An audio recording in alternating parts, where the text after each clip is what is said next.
Thank you all for your stamina. It's been a very intense 2 days, and we are ready for the last round of intense intellectual engagement. What we wanted to do, because 12 papers wasn't enough, but one of the things that happens is that the papers and the Q&A, it's more sort of a presentation and a more focused conversation around the presentations. And we wanted to have, since we have this amazing group of people in this room, we wanted to have an opportunity for a conversation that is more about the larger themes, the connections, the problems, the problems that emerge as worthy of investigation, the next step, to have just 35 minutes for reflection. So we invited 3 esteemed colleagues who have contributed so much to the investigation of these topics to present very brief comments. Yes, very brief. And some final reflections. I don't remember the order. The order is alphabetical, but, well, we're just going to, I think, have the 3 of them speak first, and then you and I can sort of close off if there is time. So, Diana Magaloni, our dear colleague from LACMA, whose name has been invoked consistently throughout because of her important contributions to the study of 16th century Mexico and artistic technique and indigenous knowledge, especially through the Florentine Codex. Kevin Terraciano, professor of colonial Latin American history at UCLA, great expert on indigenous peoples of southern Mexico, and who's also worked not just on ethnohistory, but as part of this project on indigenous codices, and Peter Mancall, my dear friend and mentor and colleague at USC, professor of history and anthropology, and an expert on Native American history, North American indigenous history. Thank you.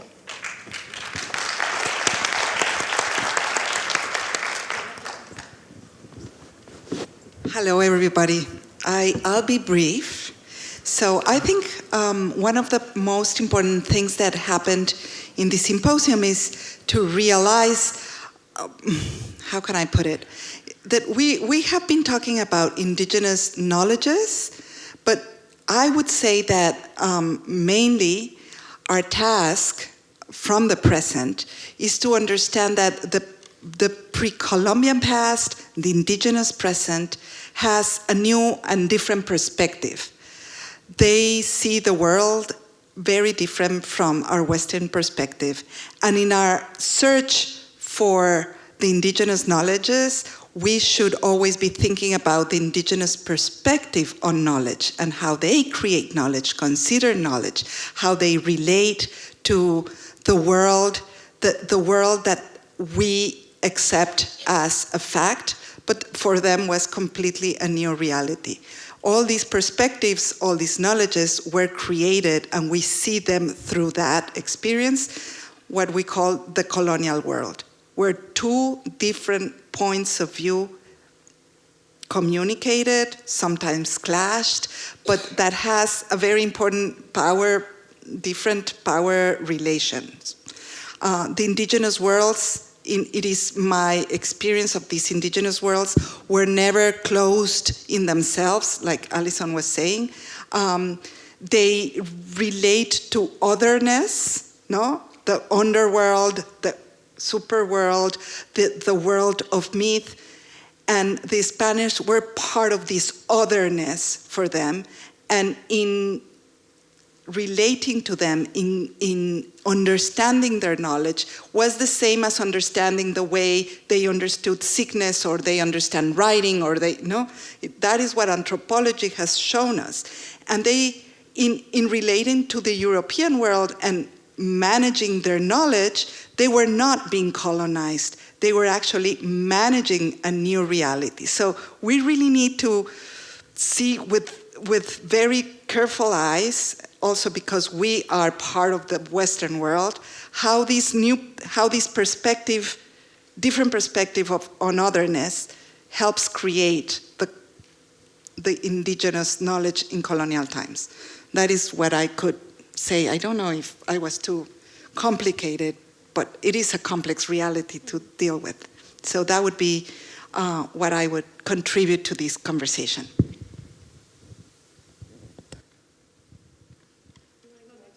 Shall I go next? Okay. All right. Some of the things that I'm going to say now are the same types of things I say in a class on Introduction to Colonial Latin America at UCLA, a class that has a lot of students, 420 this quarter. At the same time, I've learned so much in the last 2 days that doesn't really fundamentally change the message in this class, but certainly enriches it. The message in this class is just about everything that the Europeans did in this hemisphere could not have been done without indigenous peoples or Africans. Whatever you want to talk about, military conquests, the cities and the churches that they built, the agriculture that they practiced, the transatlantic and trans-Pacific trade that they managed, all the wealth, basically, relied on indigenous labor and knowledge to some degree, or the product of interactions among indigenous, African, European, and Asians. The recent book by Tatiana Cejas on Asian slaves in Mexico, for example, shows the profound number of people who were coming across the Pacific as slaves, and the degree of knowledge to which they were imparting in all sorts of ways, from traditional healing to cultural practices, is something that we're only beginning to think about. Colonial Latin America is a problematic category. Someone raised this on the first day. Colonial is a painful word when applied to indigenous history. The Spaniards never called really their viceroyalties in the Indies colonies, but we acknowledge the colonial nature of the enterprise by calling it colonial Latin America. Latin America is a term invented really in the 19th century by a Frenchman who wanted to include France in some way as a Latin-speaking derived language in the hemispheric claim toward the Americas. America is named after a merchant from Florence, a cartographer, a slaver, whose claim to the continent was based on, his recognition that Columbus had not reached Asia. Like, no kidding, right? Indies is what the term the Spaniards and the Portuguese used, and that's a misnomer. Columbus thinking that he had reached Asia. So it's difficult to find the right terminology. Pre-Columbian, right? The focus on Columbus there. But we have avoided Indian, at least, because it's an offensive term in some parts of the hemisphere. And it's offensive because of the colonial legacy.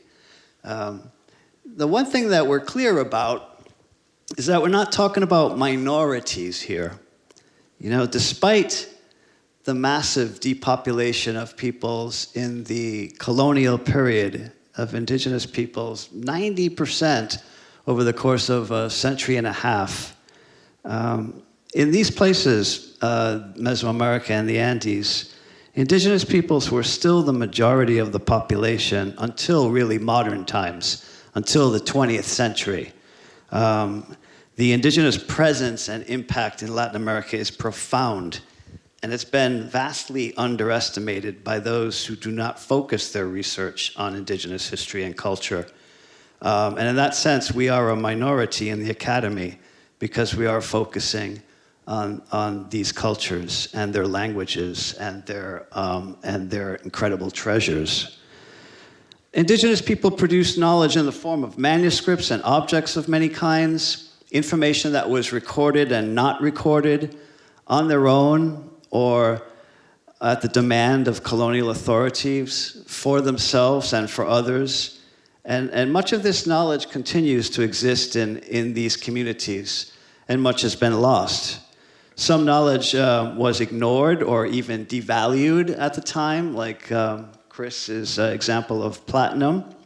Some knowledge is so sophisticated that we're only beginning to understand its complexity with the use of 21st century instruments, as in the case of Davide. The bureaucrats, the letrados, as they were called, who designed new ways to collect knowledge in this period, outstripped the ability of officials to make use of the knowledge in many ways. And that's the case of the Relaciones Geográficas. Some of this knowledge can be recovered in the Imperial Archive and confirmed by living cultures. Much of this knowledge was collected and never used, apparently. Indigenous people, Spaniards, Portuguese, mestizos, other Europeans, and I use mestizo the way it was used in this period, peoples of mixed descent, participated in this collection. And we as scholars use these collections, which have been neglected for centuries, to recover information about these societies and cultures. In that sense, we are reporters and translators reporting not to the crown or our government, thankfully, but to humankind. We are participating in a process that began in the early 16th century, but we're not interested in proving to others that indigenous peoples are worthy of redemption or conversion. At the same time, someone asked the question from the very beginning, what is the purpose of what we're doing? That's a great question. The purpose is to make this knowledge available to all, because it's not only for some, it should be for everybody. Indigenous knowledge should be considered as important as European knowledge, as a critical contribution to humanity.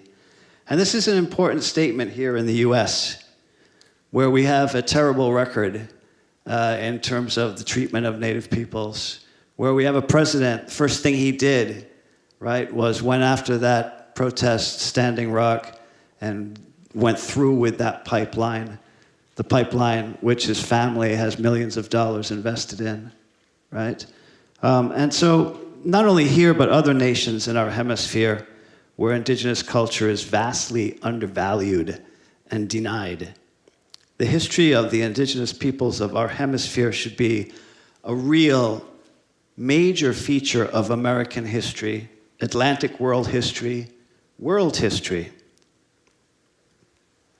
And yet, of course, there are limits. We can only know what indigenous peoples have permitted us to know in many ways.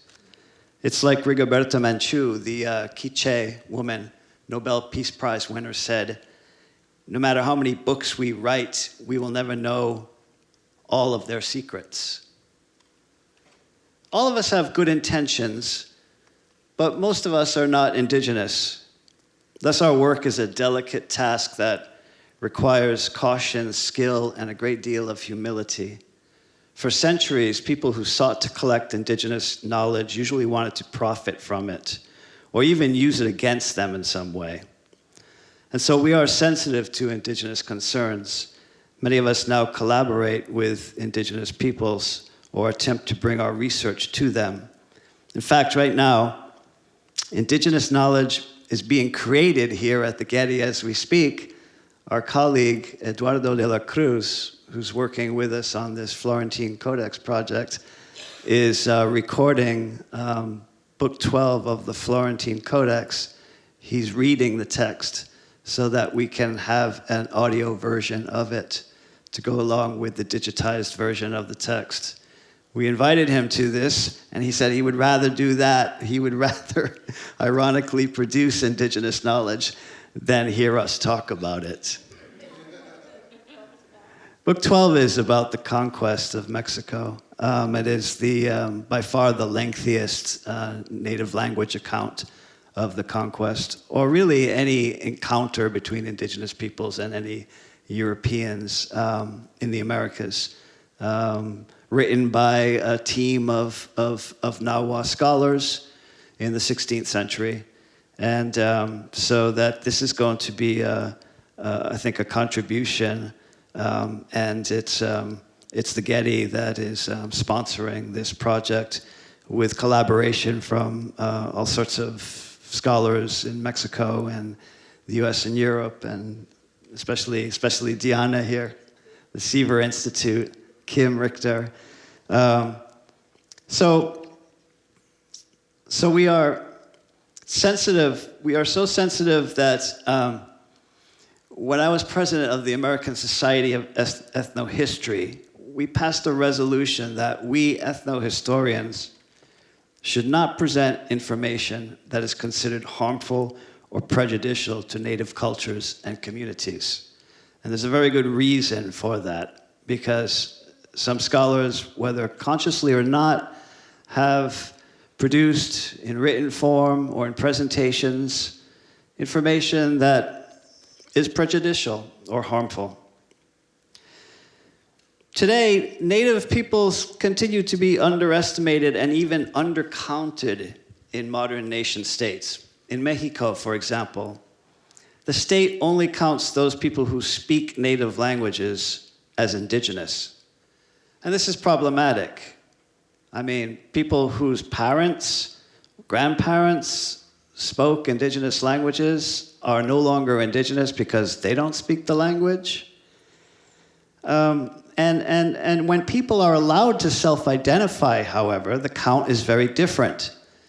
In the 2010 Mexican census, in the state of Mexico, only 6% were considered indigenous. But when people were allowed to self-identify in the intercensal survey of 2015, that figure went up to 22%. In the state of Michoacan, 3% were considered indigenous. But when people were allowed to self-identify, it went up to 28%. In the state of Oaxaca, 29%. But when people self-identified, 66%. It's a fascinating commentary on how some states define indigenous and how people define themselves. Unfortunately, some nations have not abandoned the old idea of forcing native peoples to assimilate to a national type through education, the erasure of indigenous identity, nation-building strategies like the Mestizaje Project. In contrast, we seek to incorporate indigenous history into mainstream histories, into national and global narratives, to bring attention to the critical role that indigenous people have played and continue to play in the history of the hemisphere, so that exhibits and conferences like these, sponsored by the great institutions of our city, Los Angeles, which I consider to be the northernmost capital of Latin America, given our past and our population, is what we ought to be doing. That's all. Thanks.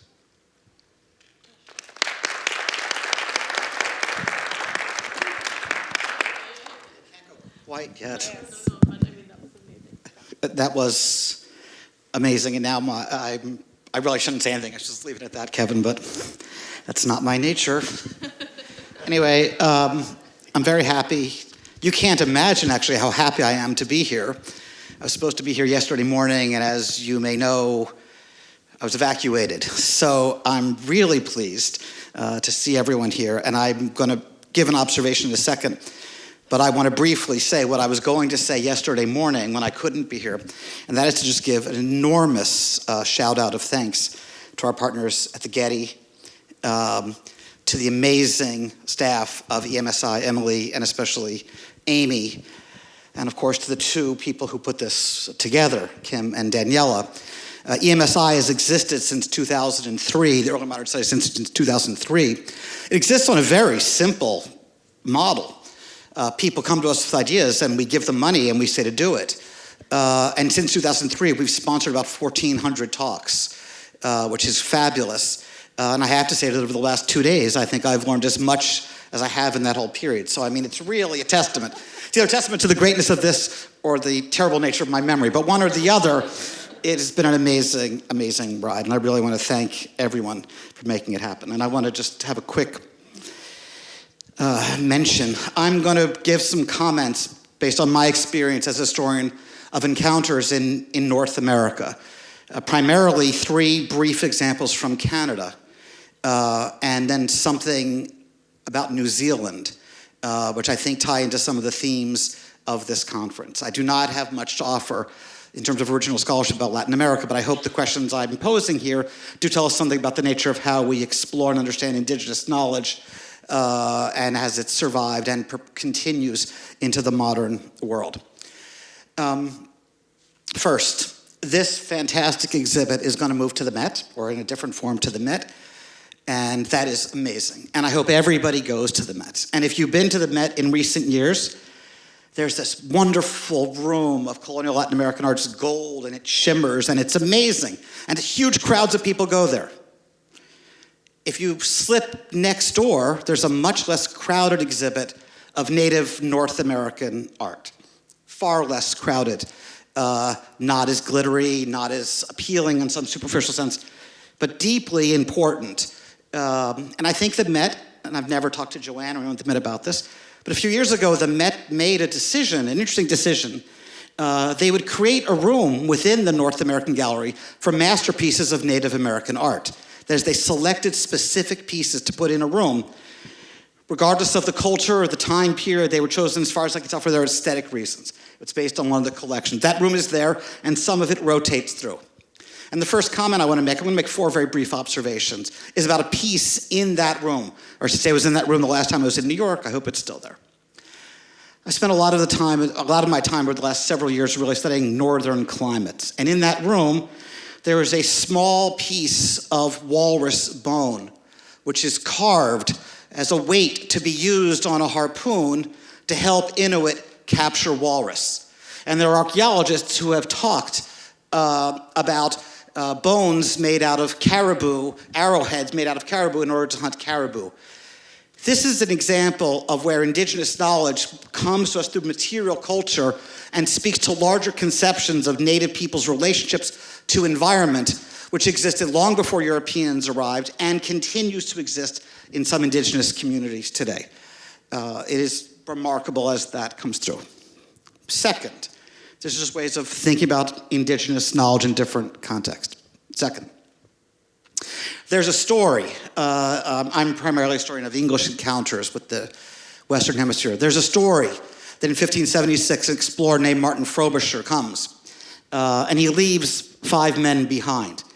And the English, this is in 1576, in what is now Baffin Island in Nunavut. The English come back the next year looking for them, and they can't find them.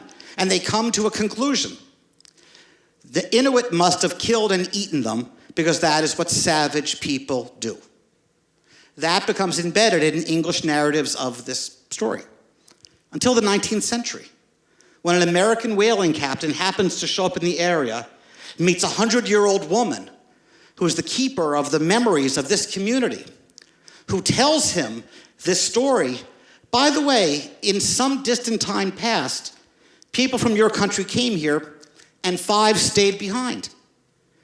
The American whaling captain, knowing the story because it's embedded in all these narratives, said, "What happened to them?"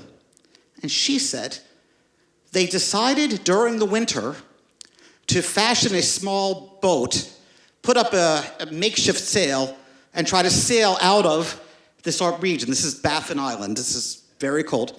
And they disappeared. Before they did that, the Inuit tried to stop them from going. But when they couldn't stop them from going, they sang to the spirits to protect them as they went. So the Inuit version of the story was that those 5 men disappeared and died because they didn't listen to their native hosts who understood how to live in that environment, unlike the English who were left behind and died as a result. Third story from Canada. So that's a story that was preserved in oral history for over 200 years before it was recorded in a document. Third way of thinking about indigenous knowledge in the North. The English, when they arrived in what is now Hudson Bay and James Bay, couldn't survive. They couldn't figure it out.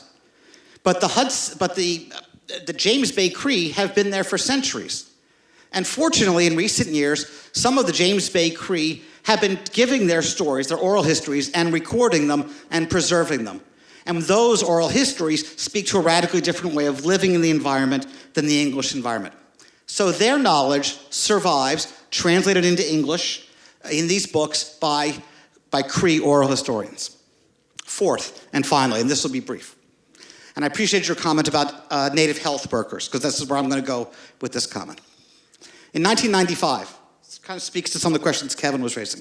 In 1995, I wrote a book about Native American alcohol use, primarily within the United States. That book, unbeknownst to me, made its way to the World Health Organization in Geneva, and from there it made its way to the Maori section of the equivalent of the National Institute for Health.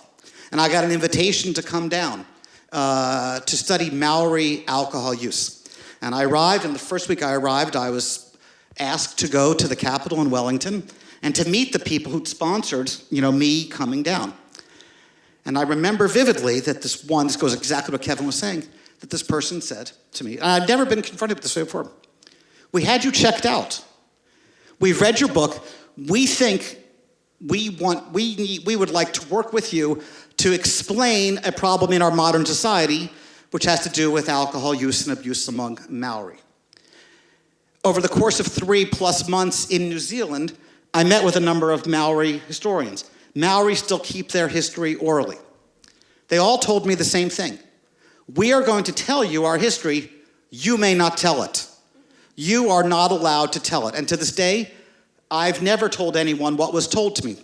But I was told this history so that I would understand. And they were quite explicit. When you go into the documents, which is where my expertise lay, you will come to it understanding our perspective. And one of the aftermaths of that, about indigenous knowledge, was I then wrote an article in a clinical journal with 2 Maori health workers where we talked about the origins of Maori alcohol use. Right?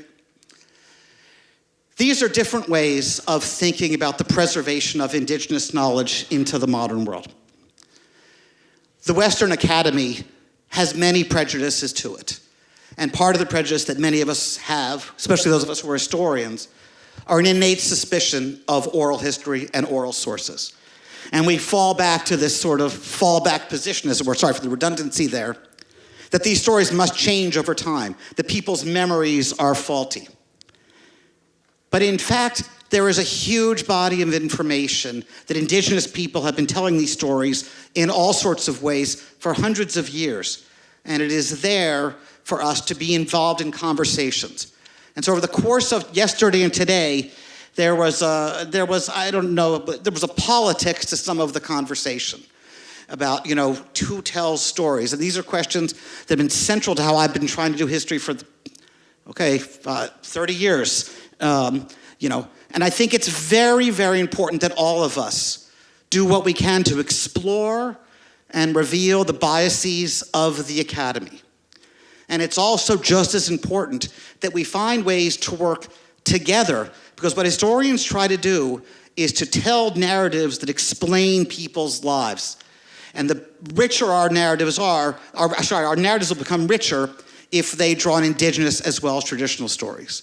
So over the past 2 days, I've learned a huge amount about feathers, birds, codices, gold, Alice in Seasons of Gold smell, amazing things which I plan to take back to my work, not as a historian of early Latin America or indigenous South America, but as a North American historian, because I think it's very important that we learn from each other, and I want to just thank the presenters and the organizers for giving me the chance to learn so much of your perspective. Thank you.